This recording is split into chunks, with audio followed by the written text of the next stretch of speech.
Hello, this is Charles Brewer, President of the Civil War Study Group here at Lake of the Woods, Virginia. Welcome to the recording of our program on April 25, 2025. We're very happy to have with us today a speaker who has been with us before, Miss Jane Connor, and I'm pleased to introduce her. She's spoken previously here to the Civil War Study Group on the topic of Ellen Harris, America's Florence Nightingale. Miss Connor is the author of 3 books, and but she may be most noted as one of the people who was instrumental in saving Government Island in Stafford County from developers. The stone from that quarry is the stone that was used to construct our White House and our nation's capital as well. And for those of you who know your Elwood Manor and Battle of the Wilderness history, the front steps of Elwood Manor also came from that quarry. But as a result of Jane's testimony before Congress, it is now a preserved site for all time, and henceforth not one stone can be removed from the island. Okay. And Jane is also, in her preservationist activities, instrumental in keeping Walmart away from George Washington boyhood home at Ferry Farm on the Rappahannock River opposite downtown Fredericksburg. But today, Jane is going to be speaking about Alfred Waud, who you see pictured here, artist and illustrator of the Civil War. So please, if you'll welcome Jane Connor. Well, it's so nice to see all of you here, and especially my friends from the Fredericksburg Civil War Roundtable coming all this way just to hear me talk. And I'm especially pleased to see all of you here. I'm not going to be talking about battles or anything that you normally hear about. I'm talking about this wonderful, wonderful artist, Alfred, and I always pronounced it Waud, but it's Waud. It's an English name, and Waud. Okay, let me see. Oops, went too far. There were so many wonderful Civil War artists, but all of their pictures were mostly static. So when you see what Alfred did, I mean, Winslow Homer in about 1999, I don't know if any of you saw his Civil War works up in Washington, D.C. My late husband and I went up there and were just fascinated by him.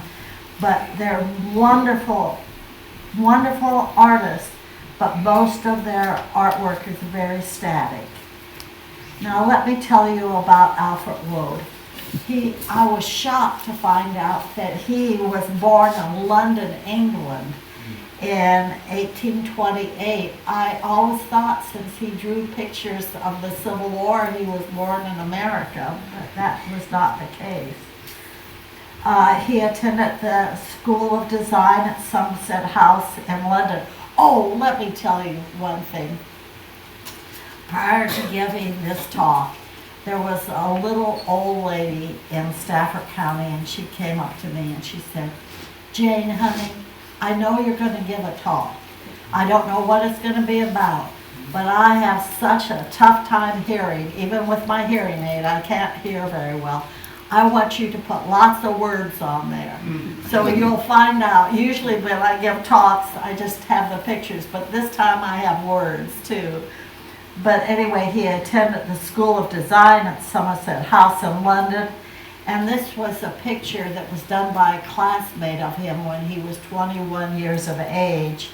And he trained as an architect in England, but worked as a scene painter in the London theaters. So, he was used to doing scenery that would come down at various acts in London. Now, he followed playwright John Broughton to America, and instead of finding theater work, he illustrated for Boston and New York publications. He married and had a home in New York, but he and his wife lived in New Jersey and also in New York. In 1860, he joined the Illustrated News, and that combined both Harper's Weekly and Frank Leslie's Illustrated newspapers. And his brother joined him there, and then, as you all know, the Civil War broke out in 1861. And this is so important because this is the news wrote this about him.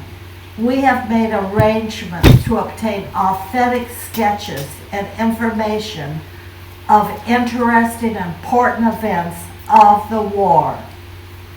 Alfred Waud, Esquire, one of our most talented artists and a special correspondent, will proceed to Washington and will accompany the army. That was the Army of the Potomac that he was to accompany through the campaign.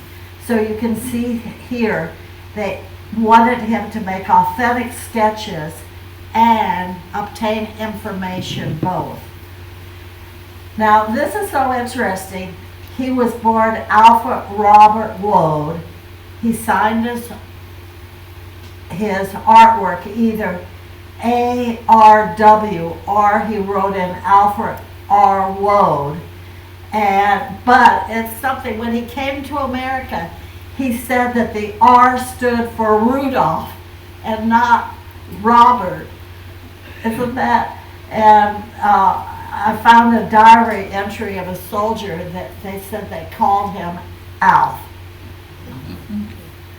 And here is a drawing, one of the first drawings that he did of the first Japanese ambassadors to the United States. You can see it's very static. But the thing about Waud is that he used various mediums, like here he is using watercolor, and you can see the perspective. You can feel like you're going right down the road there. But here on the left, you can see that he just has his initials there, A.R.W. Now, this is so important. Photography was invented in 1839 in France and England, but photographs weren't able to be used in newspapers at all. They didn't have that ability, nor did they capture any movement. The equipment was too cumbersome. So let's say they were having a battle. You couldn't say, halt the battle, we need to put up a tripod and a camera on the tripod. And also exposure times were too slow to be used in the field. You couldn't really capture what was going on. Now, Matthew Brady had this wonderful studio where he'd take pictures of the Civil War people. And this is one of Matthew Brady's photographs of Waud. Now, I want you just to look at the picture, and I'm going to read there and see if you can find all these things. Brady always set up so it would capture the essence of a person. So, see if you can find a sketchbook in his hand, a Bowie knife and revolver at his belt, a blanket roll hanging from his back, flask visible on his right hip. Haversack probably holds his art materials. So Brady was wonderful. I'm going to show you another picture that Brady took, and notice the hat here, and notice the shoes. Here's the next one. So the hat's completely different, and you can see he has boots on because he would ride his horse from battleground to battlefield. And so there's another one completely different. And there he is upon his horse.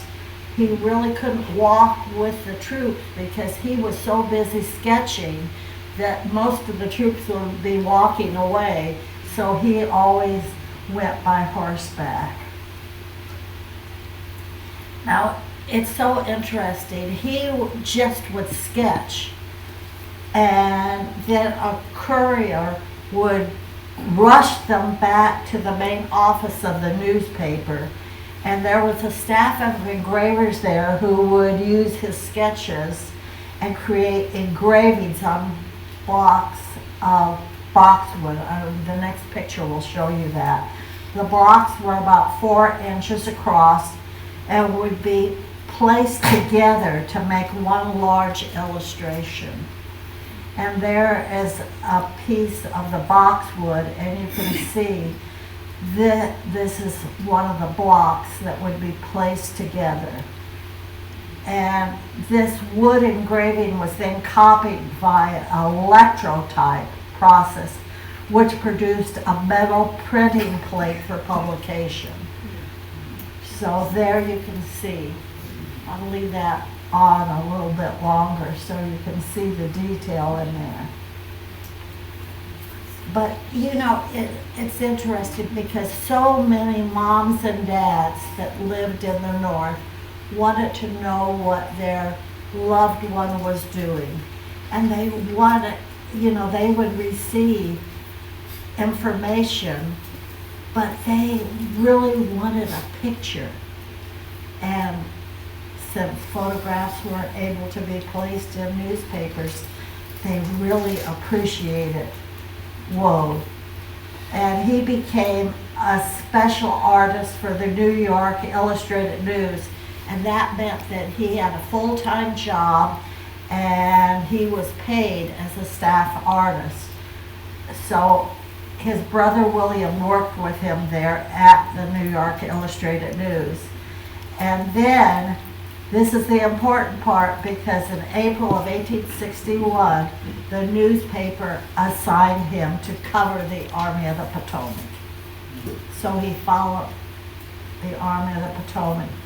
This is a picture of Skinker's Neck on the Rappahannock River below Fredericksburg. And you can see there, he used different color papers. And he also used two things I'll talk about later, but he used, it's called Chinese white.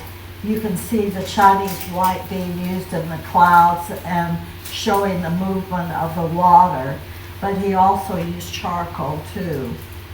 And here are the covers of the, above the title of the page, you know, for the date as well as the cost. You could see he did both of these. And there is a picture that he also drew, and you can see the action there. Now, look at that.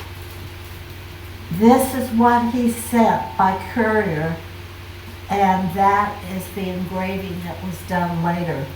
But look at that action.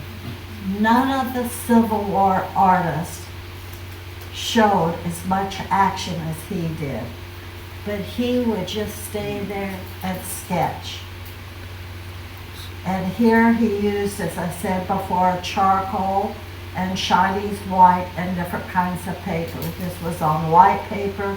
You can see the Chinese white and the amount of charcoal there. But here he used the white to show actual firings of cannons and guns. Here is another picture of him done by the Brady Studio.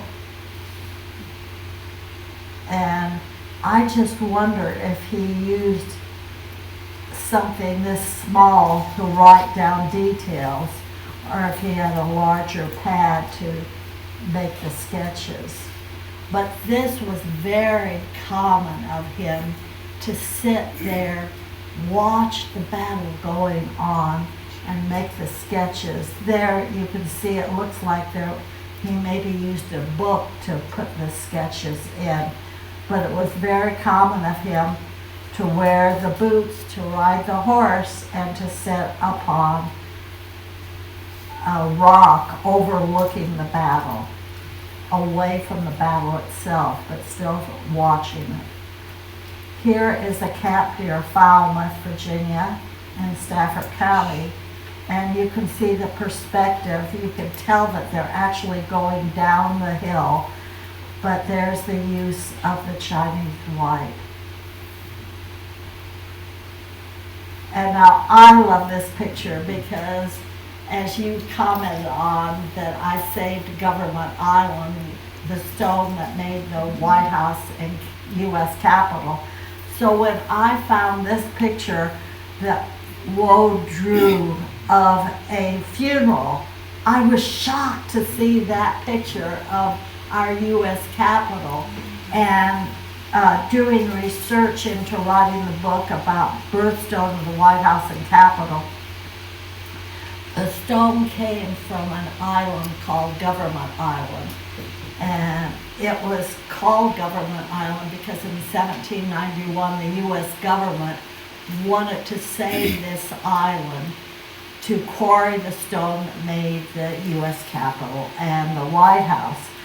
So when I found that Waud did this, I looked up there and I was so excited to see that. Now, it was amazing because, Charles, did I? Can you still all hear me? Yeah. I just want to move this over there. Okay, it was 9 million pounds. They were not sure enough the dome placed upon the U.S. Capitol would be strong enough, made out of this stone, which was just sandstone, but it was a very strong sandstone. George Washington always called it freestone because it could be freely carved in any direction without falling apart. So they didn't know whether it would be strong enough to hold that dome of 9 million pounds. But they tried testing concrete, thinking maybe that would have been stronger. But that Aquia stone worked. So anyway, I was so pleased to find that treasure there. And here he actually not only did showing things in battle, but here he is at the White House showing a reception with Abraham Lincoln. And you can see, if you look around there, the details, you can see the lights above, you could see the door surrounds, which were made out of Aquia stone too. But you can see what the ladies were wearing. And even there's sort of movement because you can see the skirts, the movement in the skirts. And the 7th New Jersey Volunteers had a wedding in Stafford County at the time, and you can see about the wedding. Are we having too much of a feedback? Okay. Oh, just keep going. Okay. They had a wedding there. You can see the bridesmaids in the back.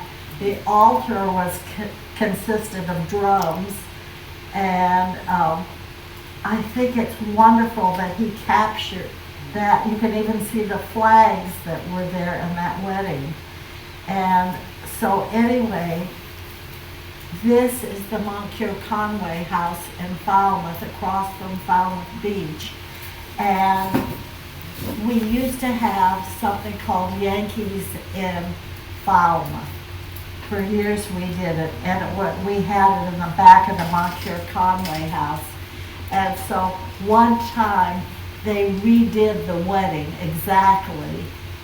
So I wish I would have had a photograph of that, but it was wonderful. But they used that sketch by Waud to make the wedding look exactly like his sketch. And this too, I think, is so interesting. This is the commissary department, and you can see the meat draining of the blood over here. You can see the kegs over there, You can see the types of tents, the pointed Sibley tent in the back, but you can see them cutting the meat, it looks like over here.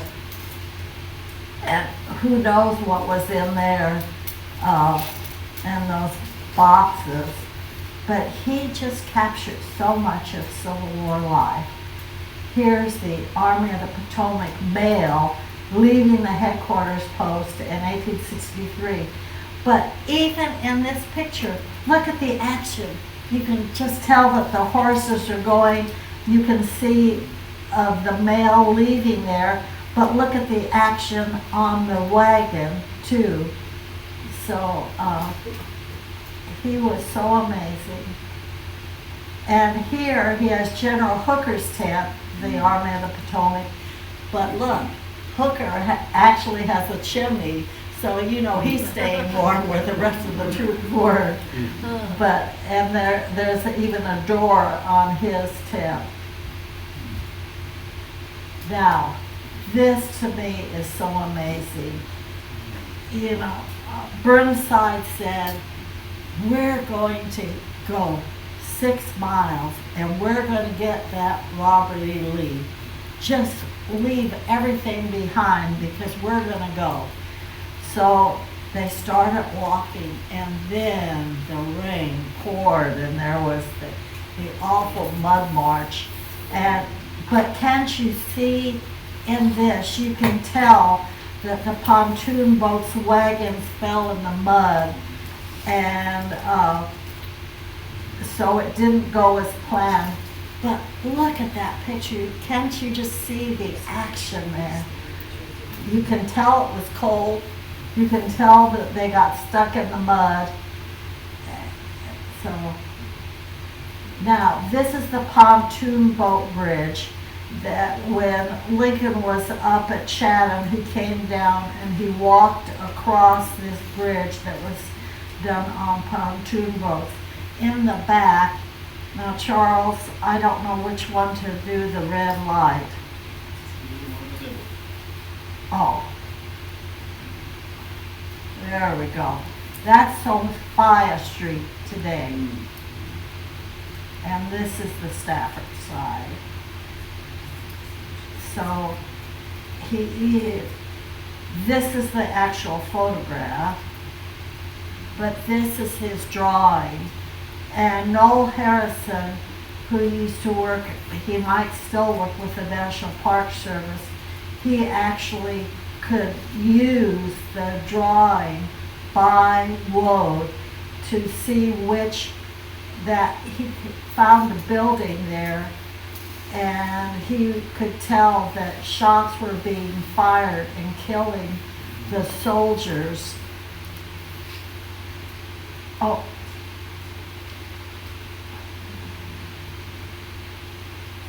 that were killing the soldiers. You can tell this is the Stafford side, this is the Fredericksburg side, and you can tell that the soldiers were being killed as they were trying to create that bridge going across.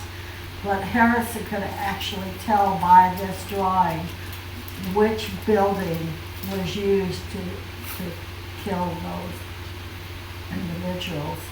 Here's Thanksgiving in a camp, and look, he uses the Chinese whiting as well as the charcoal, but you can see that they are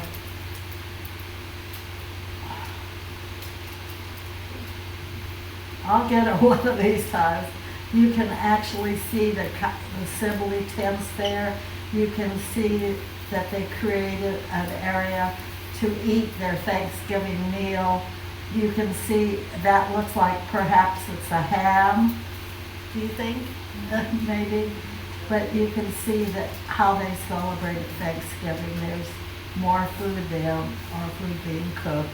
And you can see even a dog down there too. So he captured so much, and you can just tell the movement that was there too.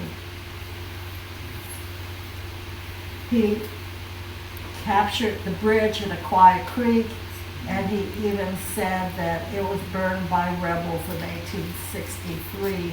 You can see the railway there with the train on it too. He even captured the mines near Aquia, because down here you can see the mine, but when the rebels were up there, they just thought it was a barrel there. But here's the mine. No one ever captured that before. And here's the Battle of Aquia Creek, and you can tell that he wrote the names of the ships up there. And so we know exactly what they look like. And even though those ships are sitting on the water, you can still see the movement. And he captured the Lincoln's Review, and so look at this next picture. There it is with Hooker, and it's so amazing because you can tell that there were even women. There were even women there too, but wait till you see this next picture. If you look at this, there were 60,000 men. And the big question was, where did these men hide until they saw Lincoln and had his review? But if you look back there, people that from the National Park Service know exactly where these troops were and how they came down. And it's really something with Lincoln. They said that when officers went by, he'd always take off his hat and show respect. When the enlisted came by, he left his hat off, but he always sort of bowed to them when they were coming by. But can you imagine being on a horseback for that long a time to see 60,000 men? But thank goodness we have that photograph. And here you can see caring for the wounded, and so he captured that too, showing action, showing exactly what was happening. And since these could go in the newspaper, can you imagine being a parent of someone that you know is in the war and you read about what was going on, but yet seeing a photograph of it makes such a difference. Here's the Rappahannock to Falmouth Railroad Station, showing perspective too. Here's the Provost Marshal's headquarters. He's showing action, showing what buildings were there, the Sibley tents on the left-hand side. And this is a street in Falmouth, and I've talked with so many people in Falmouth, and we don't quite know where that was, but we know that it must have looked that way if he drew it. Now, this is so interesting. You can buy a small one of these in color, and you can see down here where he signed Alfred Waud. But you can buy one today very reasonably. But in 2011, there was an auction of the exact one that he did. It was only 16 by 10 inches, but yet it went for $19,200.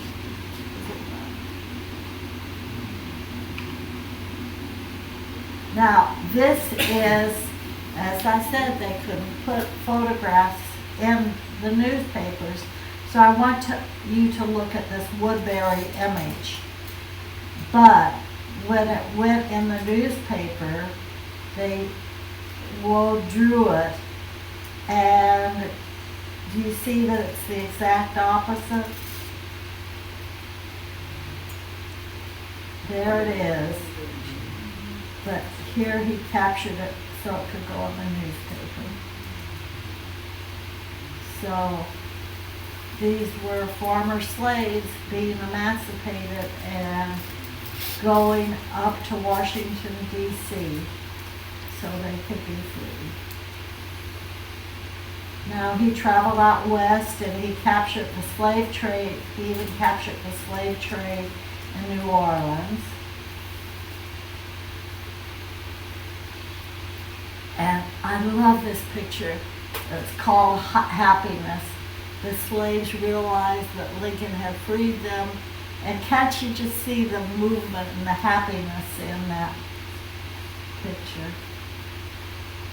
And this is Kelly's Ford in Culpeper. I'll leave that on a little bit longer since we're in Culpeper. But you can see movement in the stream. You can see them on horseback. And he attended every battle of the Army of the Potomac between the first Battle of Bull Run in 1861 and the siege of Petersburg in 1865. And he was only one of two artists present at the Battle of Gettysburg. And his depiction of Pickett's charge is thought to be the only visual account by an eyewitness. Look at that action there. And the movement, even with the clouds. Now, after the Civil War, he went around America looking at various sites. He even went out west as far as New Mexico, and he spent quite a bit of time in New Orleans. The next picture is one that he did in New York. And look at that architectural detail that he did.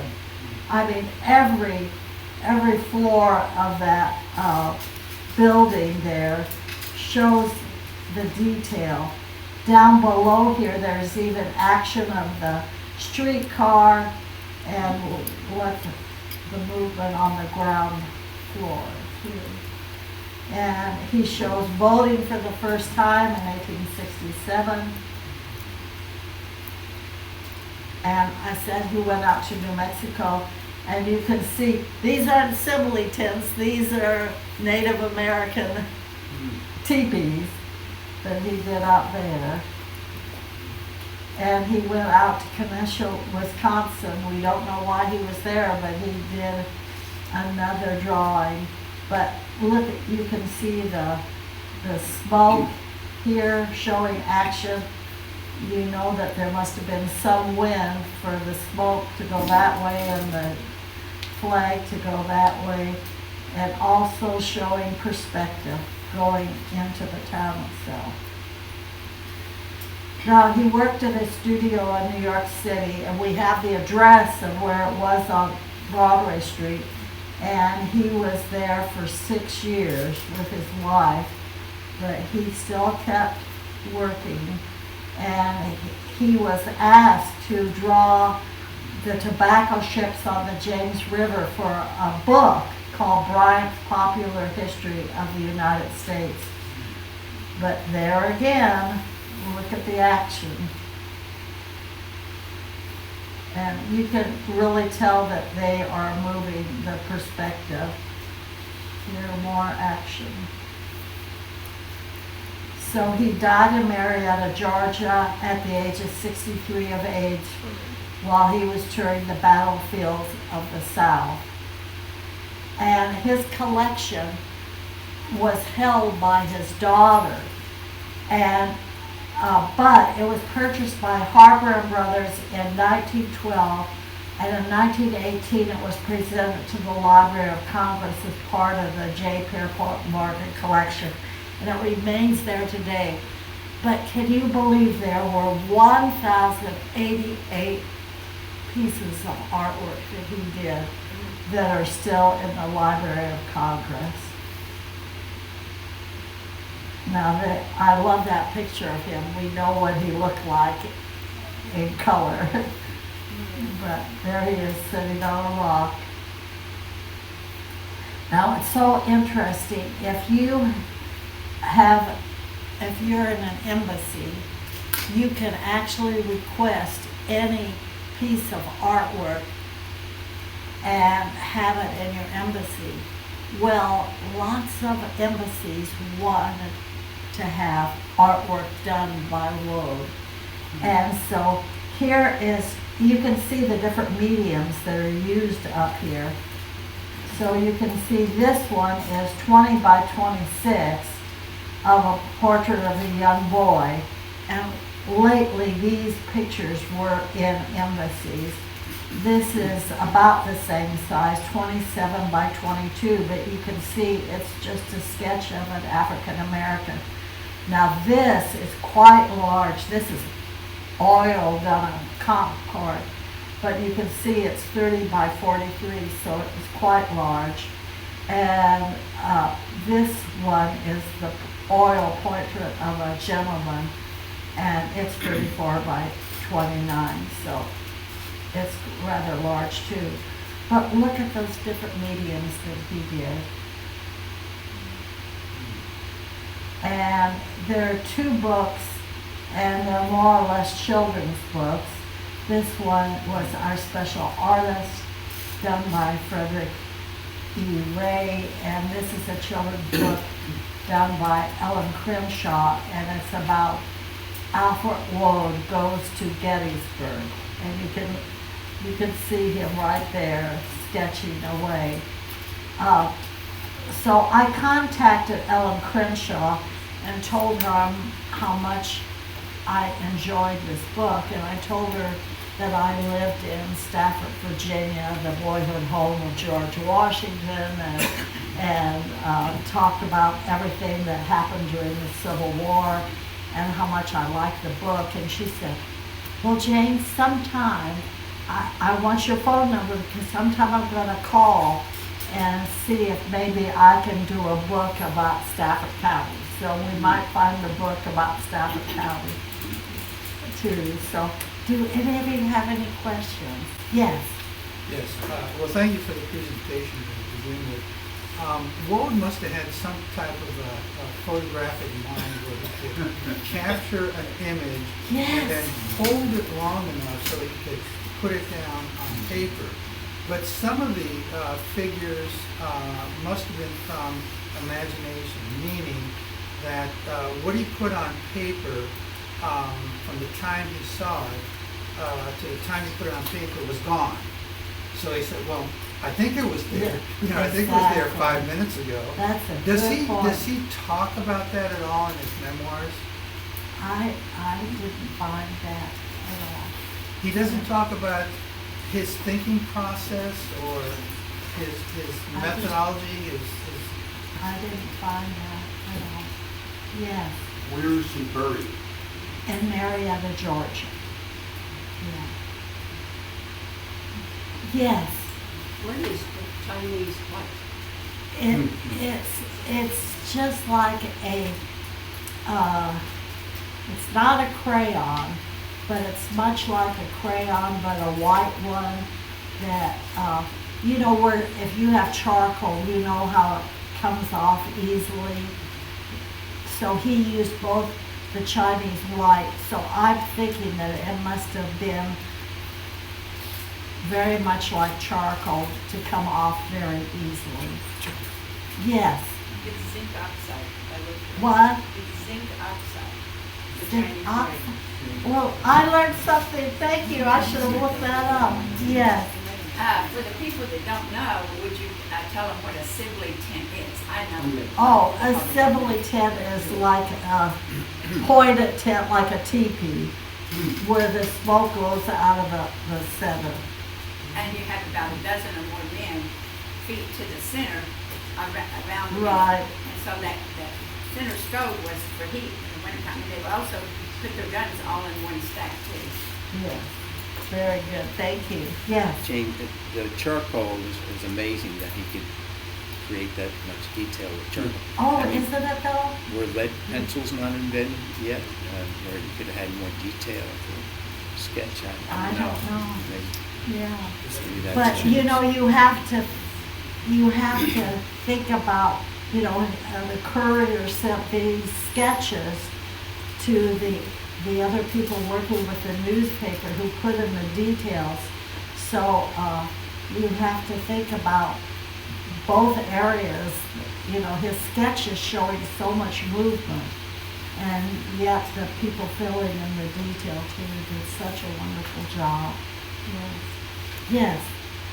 My family moved to Garrisonville July 4th, 1977. I learned so much. I've been to Government Island. There still is a wall of sandstone. Yes. When we had the earthquake in Mineral, the granite Washington Monument got cracked. How is the dome of the Capitol doing? The dome of the Capitol is fine. I was invited to go up around the dome, and because I had the staff of the U.S. Capitol come down, and I gave them a tour of Government Island and all. But they said that they're just flabbergasted to think that this Aquia stone was so strong that it even held the dome better than concrete could have. You know, as I said, they did the testing. That's providential. Yeah, and if any of you haven't been to Government Island, you're gonna have to go. It was funny, I went with the curator of the White House, Rex Scouten, and he was at the White House from Truman through Clinton. And since I went up to the White House so many times, we got very close. And so, as a matter of fact, Rex Scouten walked me down the aisle. You know, I was a widow at the time, and then we married Al, who passed away. But anyway, he walked me down the aisle. But he would tell me different facts about the stone, how strong it was.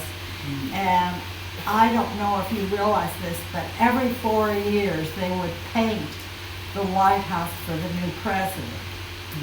But during the Carter administration, they were shocked because there were so many layers of paint on there that the paint was sort of rolling off. And so they realized that they had to remove all of that paint.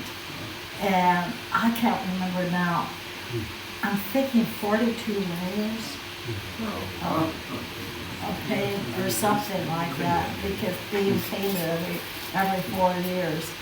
So they had a place at the bottom of the White House going in the back way where Rex gave them an area to see about what you could use to get that paint off of that stone. And they tried different things. They tried sandblasting, but that was no good because it took off too much of the sandstone. They even tried something with aluminum pellets that were shot against there, and that didn't work. What finally worked was painting it with some sort of chemical to get the paint loose, and then using a plastic little thing they developed that they could get the paint off of that. And then at Government Island, someone was someone back there was talking about the stone, you could see the stone. Well, it so happened that one time someone went out to the island with some paint and they sprayed something on there. So they asked Rex, how did they do it at the White House? So he told them. So they did the same thing. They put this chemical on, and then they used a plastic trowel sort of to get the paint off. But today, okay, none of you will tell, but today they even have camera in a tree opposite that site so they know if anyone tries it again, they'll have them on camera. But I'm so happy that camera is there because you can tell that there are at least 100 people or more a day that visit Government Island. So I'm happy about that. Yes. Where is Government Island located? It's off of Highway 1 in Stafford County. You go along Highway 1 like you're going north on there, and it will say Government Island, and you turn on that street. Barge There's a name. Street, they use barges to take the stone. There's the Yes, name of a street though, I forget the name of the Barge. street. It's what? Barge. And they had barges that came up to get the stone. yes. As a Why matter of They fact, went up to the stone. the stone was so heavy. I didn't mean to go off talking about that, but I love this island so much. But 1 cubic foot of this stone weighs 140 pounds. So they had to do something. They would take it from the quarry by oxen and pull it down by the water. They had a special boat built, and they put the stone on this boat and carried it up north. Now, it's funny, Rex Scouten said, Jane, I want you to appear before Congress, as you said there, and get that island preserved. And so he said, let's go up. So, and there's a picture that shows there were 3 people from the United Park Service, then there was Rex Scouten, and then I was there. Well, we were sort of down below. It's just like you see in movies. You know, the press is down below taking pictures of you. And so the senators and congresswomen that were up on the top there, they were getting up and talking when the people from the National Park Service were there.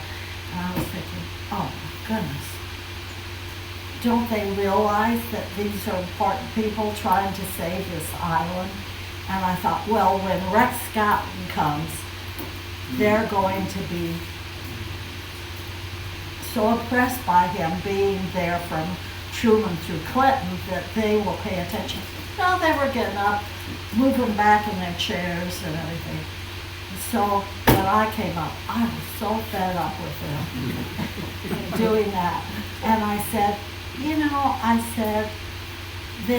talked about the stone being so heavy, and I said that it went up by boat, and I said they had a big wagon, and on either side of the wagon they had 50 ropes, and I said, they would say, "Star from a choir, star from a choir," and all of the people on the dais were looking at me, you know, where they weren't paying attention to the other people, and they were looking at me, and I said, you know, I said, they were so excited that when they said stole from a choir, they all left and they went up to this wagon that had a single shaft of stone for one of the columns that was there.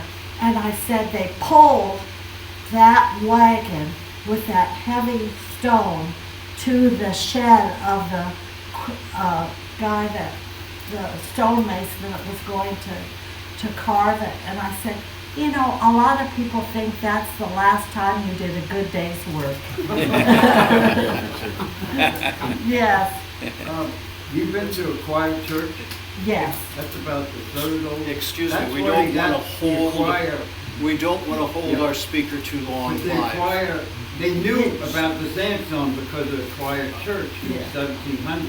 Yeah. So it wasn't your old day. So that's how they knew about that stone. Yeah. Thanks so much. Oh. Appreciate it.